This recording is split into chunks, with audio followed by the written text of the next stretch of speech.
তোমরা অনেকেই টেক্সট করে জানতে চেয়েছো এই লোকেশনটা কোথায় বা এই রিসর্টটার নাম কি। দাঁড়াও বাবা, সব বলবো, তার জন্য তোমাদের পুরো ভিডিওটা আজ দেখতে হবে। চলো তাহলে একদম প্রথম থেকে শুরু করা যাক। হ্যালো এভরিওয়ান, আমি রুদ্রানী, আমার আরো একটা নতুন ব্লগে তোমাদের সুস্বাগতম। দিনটা ছিল 29শে মে আর আমরা হুট করে ঠিক করি যে কাছে পিঠে একটা পুলে যাব। আর কেন জানি না এই হুট করে প্ল্যানগুলোই সাকসেসফুল হয়ে যায়। বেরোনোর আগে মুখে ভরে ভরে সানস্ক্রিন মেখে নিয়েছিলাম। মেকআপ কিছুই করিনি, শুধু সানস্ক্রিনটাই মেখেছিলাম, কারণ সেই জলে নামলে সবটাই ধুয়ে যাবে। তো ঝটপট দুজনেই রেডি হয়ে আমরা বেরিয়ে পড়ি, কারণ আরো দুজন আমাদের জন্য রাস্তাতে ওয়েট করছিল। আমাদের ডেস্টিনেশন ছিল ঠাকুরনগর, আর গোবরডাঙ্গা থেকে ঠাকুরনগর যাওয়ার সময় তো এই গেটটা পড়বে। চলো তাহলে যেতে যেতে তোমাদেরকে পুরো লোকেশনটা দেওয়া যাক। আমরা যে পুলটাতে গেছিলাম সেটা হচ্ছে ঠাকুরনগরের জামদানি রোডে মাতৃভূমি পার্কে। পার্কটা যেহেতু গোবরডাঙ্গা এবং ঠাকুরনগরের মাঝখানে পড়ে, তো তোমরা যারা বনগাঁ থেকে আসতে চাইছো তারা ঠাকুরনগরে নেমে আসতে পারো,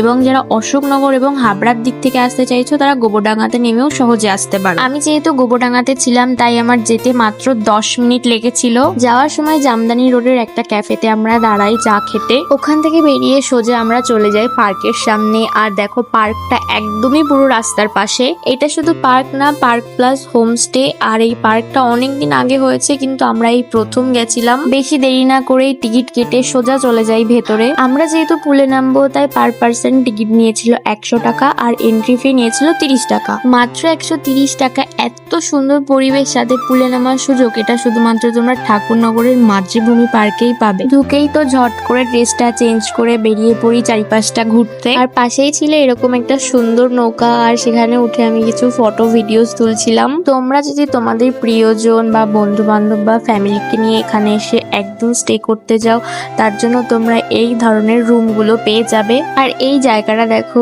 কত সুন্দর, রাতের বেলা ডিনার করার জন্য এই জায়গাটা বেস্ট। 4-5টা ঘোরা শেষ হলে তারপর নেমে পড়ি পুলে। নামার আগে তো আমি ভেবেছিলাম খুব একটা জল হয়তো হবে না, কিন্তু নামার পর দেখি আমার গলা পর্যন্ত জল। আমি যেহেতু সাঁতার জানি না তাই জলে নেমে শুধু বাচ্চাদের মতন এদিক ওদিকই করছিলাম। কিছুক্ষণ জলে ঝাঁপানোর পর সবাই মিলে খেয়েছিলাম থামস আপ। চলো এবার তোমাদের কিছু ইন্টারন্যাশনাল ঝাঁপ দেখাই।